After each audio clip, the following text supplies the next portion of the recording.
السلام علیکم جی، آپ دیکھ رہے ہیں عظمت جامعہ آفیشیل۔ آج جمعرات ہے 14 مئی 2026، جب شام کے ویلاگ میں آپ کو خوش آمدید کہتے ہیں۔ 28ویں ترمیم آ رہی ہے، اس میں ہے کیا؟ پیپلز پارٹی کیسے روک پائے گی؟ کیا پی ٹی آئی کی ضرورت پڑے گی حکومت کو؟ جنید اکبر صاحب کیا کہہ رہے ہیں اس سلسلے میں؟ نئے صوبے بن رہے ہیں؟ بڑی اہم خبریں اس سلسلے میں اکٹھی آج کی، اور فیصل واڈا صاحب اچانک متحرک ہوئے ہیں اور آپ کے بار نشانہ خان صاحب کی بجائے کہیں اور رکھا ہے۔ دوسرا، ٹرمپ گئے ہوئے ہیں چین، اور وہاں ان کے ساتھ جو لوگ ہیں وہ اپنا موبائل اور لیپ ٹاپ ساتھ لے کے کیوں نہیں گئے، اور وہاں پہ ڈیوائسز استعمال کیوں نہیں کر رہے؟ جس انداز سے شی جن پنگ ملے ٹرمپ سے، وہ ویژول میں نے آپ کو دکھانے ہیں تاکہ دیکھا جا سکے کہ باڈی لینگویج کیا کہہ رہی ہے۔ یو اے ای کا ذکر لازمی ہوگا۔ صبح کے ویلاگ میں نے تفصیل آپ کی خدمت میں رکھی تھی کہ نیتن یاہو نے خفیہ دورہ کیا تھا یو اے ای کا جنگ کے دوران۔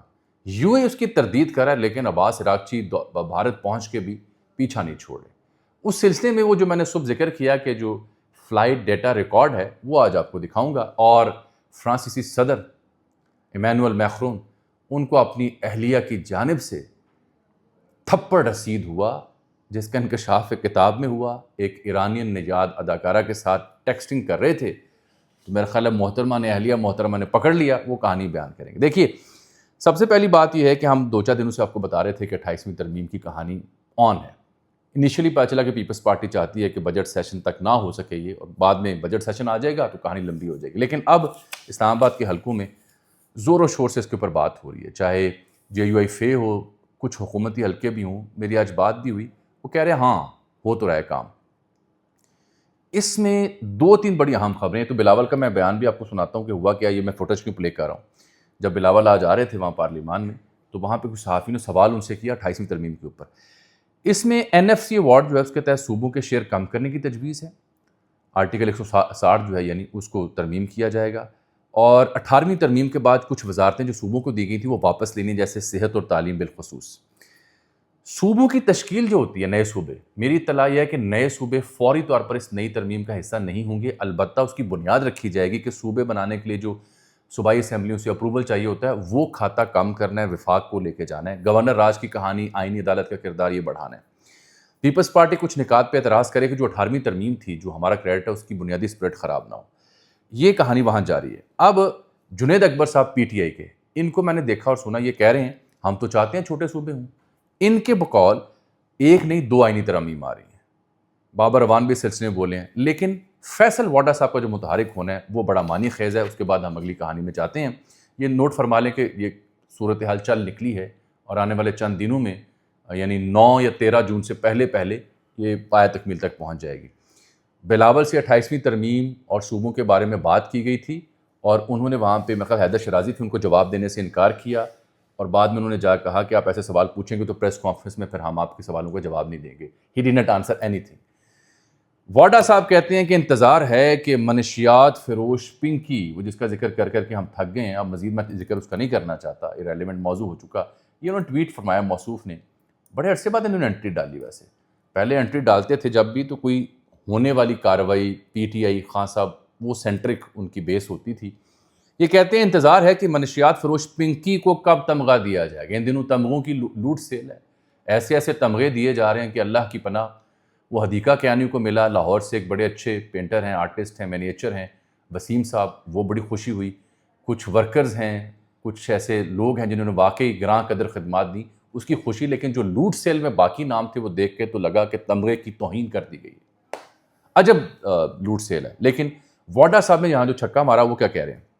انتظار ہے کہ منشیات فروش پنکی کو کب تمغہ دیا جائے گا، اب تو وہ بھی تمغے کی حقدار ہو چکی۔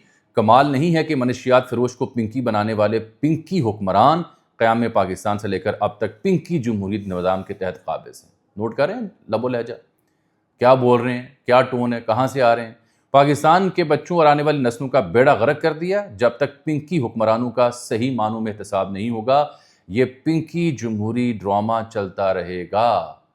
اس جمہوریت کو پنکی ڈرامہ جمہوریت قرار دیا فیصل واڈا صاحب نے۔ نوٹ فرمائیں، جمہوری فیصلوں کی بجائے بیوروکریٹ سے فیصلے کرانے سے، جھوٹے الزامات لگانے سے، اپنی نااہلی چھپانے سے، پوسٹر چپکانے سے، جھوٹے بیانیے بنانے سے، جہاز اڑانے سے اور زبردستی کے جلسے کرانے سے یہ ملک آگے نہیں بڑھ سکتا۔ واڈا صاحب کی پیشن گوئی ہے یہ تو ابتدا ہے اسکینڈلز کی، روتا ہے کیا آگے آگے دیکھیے اسکینڈل سے ہوتا ہے کیا۔ آپ سے عرض کی تھی پنکی کی گرفتاری معمول کا واقعہ نہیں ہے، یہ بڑی گہری گیم ہے، اس کے تانے بانے 28ویں سے بھی جڑیں گے، پیپلز پارٹی سے بھی جڑیں گے، اور فیصل واڈا نے آج جو سٹیٹمنٹ دی اس نے تو گویا مجھے اس کی وضاحت کرنے کی میرا نہیں خیال کو ضرورت محسوس ہو رہی ہے۔ آپ اس پہ تبصرہ ضرور مجھے کیجیے گا۔ آجائیں آگے آ جاتے ہیں، یہ تو مقامی ہمارا رن ڈاؤن تھا جو میں نے پیش کر دیا۔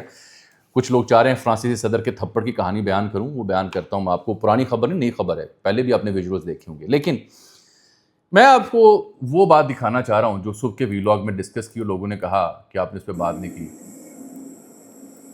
یہ دیکھیے گا، ان صاحب کا نام ہے ایوی شاف، یہ ہارٹس کے ساتھ وابستہ ہیں، اور انہوں نے، اگر میرا کرسر دکھا سکے، 27 مارچ 2026 کو 11:07 صبح کے وقت ایک ٹویٹ کیا تھا۔ نیتن یاہو کا دورہ کب ہوا؟ یو ای کا وہ جو شہر تھا جس کے بارے میں نے غلطی سے کہا کہ یہ ساحلی شہر ہے، وہ پرفضا ضرور ہے، ساحلی شہر وہ نہیں ہے، لوگوں نے تصحیح بھی کی، بھائی میں کبھی وہاں گیا نہیں، العین نامی شہر پہ۔ تو یہ ایوی شاف کا جو ٹویٹ ہے وہ آن ریکارڈ موجود ہے، اس نے دکھایا 2 جو طیارے ہیں خصوصی VVIP جن کا نو کال سائن نہیں تھا، اتنا خفیہ دورہ تھا، تو وہ واپس آ رہے ہیں یو ای سے اور پھر سعودی عرب کی سرزمین استعمال کرتے ہوئے کہاں، اسرائیل کی جانب۔ تو اس نے بتایا کہ یہ العین میں انہوں نے لینڈ کیا تھا، 4 گھنٹے کا دورہ تھا۔ اس نے لکھا 2 Israeli business jets sometimes used for special VVIP flights landed العین UAE last evening یعنی 26 کو back to Israel after 4-hour visit۔ تو یہ پہلا صحافی تھا جس نے میرے خیال میں بہت بڑا سکوپ مارا تھا، بہت بڑا چھکا مارا تھا، تو اس کی خبر درست ثابت ہوئی۔ اب آ جاتے ہیں کہ اس کے فوراً بعد عباس عراقچی صاحب نے جو ٹویٹ کیا تھا نا کہ یہ جس طرح سے سیکریٹلی کوآپریٹ کیا جا رہا ہے اسرائیل کے ساتھ، تو ہمیں پتہ ہے UAE کے اس مشن پہ ہے، اور پھر مائک ہکبی جو اسرائیل میں سفیر ہیں امریکہ کے، انہوں نے منگل کے روز انکشاف کیا کہ آئرن ڈوم ٹیکنالوجی بھی گئی UAE میں، اور اس کو انسٹال کرنے کے لیے، اس کو چلانے کے لیے اسرائیلی فوجی بھی وہاں موجود تھے، اور پھر جدید تعاون ان کے ساتھ ہو رہا ہے، ایک معاہدہ سیسپا بھی ہو رہا ہے۔ UAE کے ہاں چند دنوں میں مودی بھی دورہ کرنے جا رہے ہیں۔ تو عباس عراقچی نے جب یہ ایرانین پوزیشن واضح کی اور بتایا کہ ہماری فورسز تو ہمیں پہلے سے بتا رہی تھی کہ UAE اور اسرائیل کے بیچ تعلقات کیا ہیں، تو پھر آئی ان کی منسٹری آف فارن افیئرس کی تردید UAE کی منسٹری آف فارن افیئرس کی کہ نہیں جناب یہ دورہ نہیں ہوا، میڈیا اسپیکولیشن سے گریز کرے، یہ انہوں نے جواب دیا۔ عباس عراقچی آج گئے ہیں برکس میں، وہ جو اجلاس ہو رہا ہے وہاں پہ بھارت میں، وہاں بھی انہوں نے یہ مدعا اٹھایا ہے۔ انہوں نے کہا کہ UAE میرے ملک کے خلاف جارحیت میں براہ راست شامل تھا، یہ انہوں نے وہاں بیٹھ کے بات کی۔ انہوں نے اپنی سرزمین کو ہمارے خلاف توپ خانے اور دیگر ساز و سامان کے لیے استعمال ہونے کی اجازت دی۔ انہوں نے کہا جی 2020 سے ان کے تعلقات معمول پر آئے، ابراہیم اکارڈ کا استعمال انہوں نے کیا، اور اس کو چاہیے UAE کو کہ اپنے تعلقات میں نظر ثانی کرے، وگرنہ ہمارے لیے یہ ان کو ٹو ہولڈ اکاؤنٹیبل لازم ہے، کیونکہ ان کی سرزمین استعمال ہوئی۔ وہاں بیٹھ کے اس نے سب کے سامنے بات کی۔ لیکن جو میں بات کرنا چاہ رہا ہوں اس دورے کی، اور سب سے اہم اعتراض جو لوگ صبح کے ویلاگ اور اس کے بعد بھی سوال اٹھا رہے تھے، وہ اعتراض یہ ہے کہ اسرائیلی وزیر اعظم اپنی آفیشیل ہینڈل سے وہ ٹویٹ کر رہا ہے۔ یہ کسی میڈیا آؤٹ لیٹ کی خبر نہیں تھی، اسرائیلی وزیر اعظم کی اپنے ہینڈل سے کی گئی ٹویٹ تھی، جو یوں تھی، جو میں آپ کو دکھا بھی سکتا ہوں، یہ دیکھیے، یہ اس کا ویریفائڈ اسرائیلی PM کا ہینڈل ہے، جس نے کہا ہے کہ آپریشن رورنگ لائن کے دوران بینجامن نیتن یاہو سیکریٹلی گئے تھے UAE، جہاں وہ UAE کے پریزیڈنٹ شیخ محمد بن زائد سے ملے، اور نیچے لکھا کہ اس میں بڑا بریک تھرو ہوا تھا ہسٹورک۔ یہ انہوں نے ٹویٹ، ان کا ریکارڈ ہے، انہوں نے مٹایا نہیں، نہ اس کی تردید کی ہے، بعد میں UAE اس کی تردید ضرور کرتا ہے جو انہوں نے اس سٹیٹمنٹ میں کی۔ اس سٹیٹمنٹ وہ کہہ رہے ہیں، میڈیا آؤٹ لیٹس کو ہم کہہ رہے ہیں کہ وہ ایکوریسی کا مظاہرہ کریں، پروفیشنلزم کا مظاہرہ کریں۔ بھائی UAE ایک کام کرے، UAE کی جو وزارت خارجہ ہے وہ کہے کہ نیتن یاہو جھوٹ بول رہا ہے، کہیں نا، میڈیا آؤٹ لیٹ سے تو خبر ہی نہیں ہے۔ میرا دلیل یہ ہے بحیثیت صحافی کہ میڈیا نے کہاں سے خبر دی؟ میڈیا کے پاس وہ خبر نہیں تھی۔ خبر تو ہے اسرائیلی وزیر اعظم نے خود اس خبر کو لیک کیا، جس کے تانے بانے آپ جوڑیں جو میں کل صبح ویلاگ میں سیکوینس بتا چکا ہوں کہ خاص ایجنڈے کے تحت یہ سب کچھ ہو رہا ہے۔ تو یہ جو تردید ہے، یہ تو وہ کہتے ہیں نا پنجابی میں گونگلوں تو مٹی چاڑنا، نہ بھائی آپ کہیں نیتن یاہو جھوٹ بول رہا ہے، کہے UAE کہ نیتن یاہو جھوٹ بول رہا ہے، یہ نہیں کہیں گے۔ اسی لیے اس نے پکڑ لیا پھر عباس عراقچی صاحب نے۔ جو ٹریٹا پارسی صاحب ہیں ان کو ہم دیکھتے ہیں سلسلے میں، ایرانین سویڈش امریکن رائٹر ہیں، پولیٹیکل اینالسٹ، ان کو بار بار میں کوٹ کرتا ہوں، وہ کہتے ہیں UAE نے ابراہیم اکارڈ میں جا کے بہت بڑی غلطی کی ہے، ان کا خیال کچھ اور تھا، لیکن انہیں بھگتنا پڑے گا۔ ایران کے بالکل ہمسائے میں ہیں، اسرائیل 1000 کلومیٹر دوری پر واقع ہے، ان کے جو خواب تھے وہ درست نہیں ہیں اور یہ ٹریپ ہو گئے ہیں۔ وہ کہتے ہیں Abu Dhabi is now trapped and to some extent the Iran war appears to have been aimed at forcing GCC states to move closer to Israel to seek protection from Iran۔ کہ اب یہ مجبور ہو کے اگر وہاں جاتے ہیں اسرائیل کی جانب تو بھی پھنستے ہیں، اگر ادروائز بھی صورتحال خراب ہوگی۔ اور پھر اس نے اس دورے کا خفیہ ذکر بھی کیا۔ ایک صحافی اور ہیں جو کہ ایرانین امریکن کامنٹیٹر ہیں، ریان روزبیانی، انہوں نے کہا ہے کہ جو یو اے ای کا تردید ہے اس سلسلے میں وہ جھوٹ پر مبنی ہے۔ جو OSINT جو اوپن سورس ڈیٹا ہے جہاں پہ فلائٹ ریڈار چیک ہوتے ہیں، اس نے کہا اس میں وہ ساری ڈیٹیل موجود ہے۔ یہ گلوبل جیٹس فلائی کیے تھے اسرائیل سے یو اے ای کی جانب 26 مارچ کو۔ نیتن یاہو کے آفس نے بھی اس کی تصدیق کی ہے۔ یو اے اس سلسلے میں جھوٹ بول رہا ہے، یہ انہوں نے دعویٰ کیا۔ اور اس کا ثبوت وہ بھی ہے جو میں آپ کو بتا چکا ہوں کہ یہ صاحب مودی بھی تو وہاں پہ دورہ کرنے جا رہے ہیں نا جی، اس کا اللہ بھلا کرے آپ کا یو اے ای کا۔ یہ ہے یو اے کی کہانی۔ اب میں ٹرمپ پہ جانے سے پہلے ذرا فرانسیسی صدر کی کہانی سنا دوں کیونکہ آپ بےتاب ہو رہے ہوں گے۔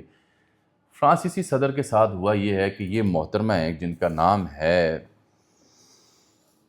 گلشفت فرحانی، اداکارہ ہیں، ایرانین نژاد فرانسیسی اداکارہ۔ یہ ان دنوں ایک میرے مووی بڑی پاپولر ہوئی ایکسٹریکشن، اس سیریز میں انہوں نے کام کیا، اس کی 1 2 3 کئی اس کے سیکوینس آ چکے ہیں۔ تو ان محترمہ کے ساتھ فرانسیسی صدر جو ہیں ایمانوئل میخرون، ان کی کوئی دل لگی ہوئی اور کوئی ٹیکسٹ میسج ایکسچینج ہوئے۔ جو ان کی اہل خانہ ہے، خاتون ان کی بیوی بریخت، وہ ان کی استاد تھی کس زمانے میں جب یہ پڑھتے تھے، تو استاد سے انہیں عشق ہوا اور ان سے شادی کر لی۔ عمر میں بڑی اور بڑی جارے مزاج طبیعت ہے ان کی۔ تو ایک صحافی ہیں جو فرانسیسی صحافی ہیں، فلورین، انہوں نے کتاب لکھی ہے این آلموسٹ پرفیکٹ کپل۔ وہ ہوئی ہے تازہ ریلیز، وہ پڑھنے کی میری خواہش ہوگی، اگر کوئی بندہ باہر سے آ رہا ہو تو میں کہوں گا لے آئے۔ اس میں انہوں نے ان واقعات کا ذکر کیا ہے، جو فرانسیسی صحافی ہیں فلورین، اس میں انہوں نے بتایا ہے کہ فرانسیسی صدر جو ہیں ان کا کئی مہینے طویل معاشقہ کہہ لیں، دل لگی کہہ لیں، وہ اس اداکارہ کے ساتھ رہی جس کو اس نے کہا فلرٹ کر رہے تھے وہ، اور میسیجز ایکسچینج ہوئے، اور اس میں یہ بھی لکھا گیا کہ I find you very pretty, مجھے لگتا ہے کہ آپ بہت خوبصورت ہیں، میرے دل کے جذبات ہی ہیں، فرانسیسی صدر کہہ رہے ہیں۔ اور یہ کوئی 2025 میں جب بریخت نے آئی تھیں، وہ بھی واقعہ سناتا ہوں نا، وہ بلکہ دکھا دیتا ہوں آپ کو۔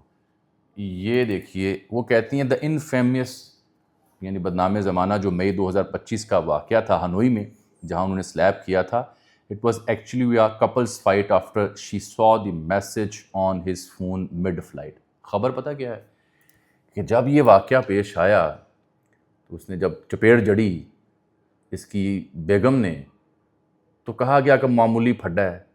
فرانسیسی صحافی یہ خبر بریک کر رہی ہے کہ دراصل یہ جو ایرانی نژاد وہ ہے اداکارہ فرحانی، اس کے ساتھ میسیجز پڑے اس محترمہ نے اور پھر اس نے چپیڑ جڑی۔ یہ دیکھیں، تو یہ چپیڑ کی اصل ریزن اب اس کا انکشاف ہو رہا ہے، لیکن جو ان کی خاتون ہے اس کے ساتھ بھی اس نے رابطہ کیا، اس نے تردید کی کہ ایسی کوئی بات نہیں۔ جو اداکارہ ہیں وہ بھی اس پہ بولنے سے انکاری ہوں، کی بول لے، ذری گل ہے، کام خراب ہو گیا۔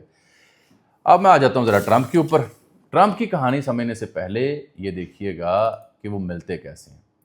یہ بڑی اہم شے ہے، یہ پہلا موقع آیا ہے، یہ دیکھیے غور سے دیکھیے گا، میں دوبارہ آپ کو دکھانا چاہ رہا ہوں کیونکہ کچھ یہ دیکھیں، یہ چینی صدر شی جن پنگ کلوز کر کے RT نے فوٹیج لگائی ہے، ہاتھ ان کا اوپر کی جانب گیا ہے، ٹھیک ہے، یہ دیکھیے گا، یہ دیکھیے گا غور سے، اور یہ دیکھیے گا، یہ ان کا ہاتھ مسلسل جب اوپر رہا تو ٹرمپ نے اپنے دوسرے ہاتھ سے تھپ تھپایا ٹو بیلنس اٹ آؤٹ۔ در حقیقت یہ پہلا موقع ہے کہ چین نے یہ ثابت کیا، اور چینی صدر نے، کہ اب وہ ایک ڈومینیٹ پوزیشن پہ ہیں، اور ٹرمپ بھی کچھ محتاط باڈی لینگویج کے ساتھ وہاں گئے، ان کا پورا وفد بھی۔ یہ ان لائک ٹرمپ ہے، اور وہاں پہ چینی صدر نے گفتگو کی بڑی اہم، اس نے کہا حریف بننے کی بجائے شراکت دار بنتے ہیں، دنیا کو میری اور آپ کی ضرورت ہے۔ اور ٹرمپ نے بڑی تعریفیں کی کہ آپ بڑے عظیم ملک ہیں، لیکن اس میں سب سے اہم خبر دی ہے فاکس نیوز نے۔ فاکس نیوز کہتا ہے کہ جتنے بھی یہ ڈیلیگیشن کے لوگ ساتھ گئے، ایپل کا CEO، بوئنگ کا، بلیک راک کا، ٹیسلا کا، ایلان مسک اور دیگر بھی گئے ہوئے ہیں، وہ کہتا ہے ان تمام لوگوں نے اپنی جو ڈیوائسز ہیں، لیپ ٹاپ اور دیگر، وہ ساتھ لے کے نہیں گئے. یہ کس وجہ سے لے کے کہ امریکہ جیسی سپر پاور بھی یہ مانتی ہے یا انہیں یہ شک ہے کہ ایرانی جو چینی ٹیکنالوجی ہے وہ خطرناک ہے, وہ انہیں ہیک کر سکتے ہیں. حتیٰ کہ اس میں خبر میں لکھا گیا ہے کہ امریکیوں کو یہ بھی فکر ہو رہی ہے کہ اگر کوئی شاید چارجنگ پہ لگائی تو بھی ہیک ہو سکتے ہیں, تو بھی ان کے ساتھ ایسی ہیکنگ میکانزم انوالو ہو سکتے ہیں. تو یہ جب عالم ہو امریکی وفد کا وہاں دورے کے دوران, تو پھر آپ سمجھ سکتے ہیں کہ کہانی ہے کہ ہاں اس میں دو چیزیں ضرور ہیں. ایران کے اوپر اس طرح سے بات نہیں ہو رہی, لیکن چین امریکہ کے ساتھ مل کے یہ کہہ رہا ہے کہ ہاں جوہری ہتھیار نہیں ہونے چاہیے. چین یہ بھی کہہ رہا ہے کہ آبنہ ہرمز پہ ٹیکس نہیں ہونا چاہیے, اسے کھول دینا چاہیے. یہ ان کی سٹیٹمنٹ تب بھی تھی جب پاکستان کے ساتھ مل کے 5 نکات چینی وزیر خارجہ اور ڈار صاحب نے منظر عام پر وہ لے کے آئے تھے. مارکو روبیو جب سینیٹر تھے تو 2 بار ان پہ پابندی لگائی تھی چین نے, تو وہ اس حساب سے نہیں آ سکتے تھے. تو عرب میڈیا دعویٰ کر رہا ہے کہ خصوصی سفارتی پروٹوکول کے تحت انہیں دورے کی اجازت دی گئی, اور اس کا نام مارکو ہے تو اس کو چینی زبان کا لفظ لو اس کے ساتھ لگایا گیا, مارکو لو, اس طرح سے ان کو آنے دیا گیا. اور وہ تو وہاں پہ جب گریٹ ہال میں پہنچا تو اوپر جو سیلنگ تھی جو ان کا چینی آرٹ ہے اس کو دیکھ کے حیران ہو رہا تھا, اور پیٹ ہیگزے کو دکھا رہا تھا کہ یہ دیکھو یار کمال لوگ ہیں. They were actually spellbound there کہ یہاں پہ صورتحال ہے کیا. اجازت دیجیے, اللہ حافظ.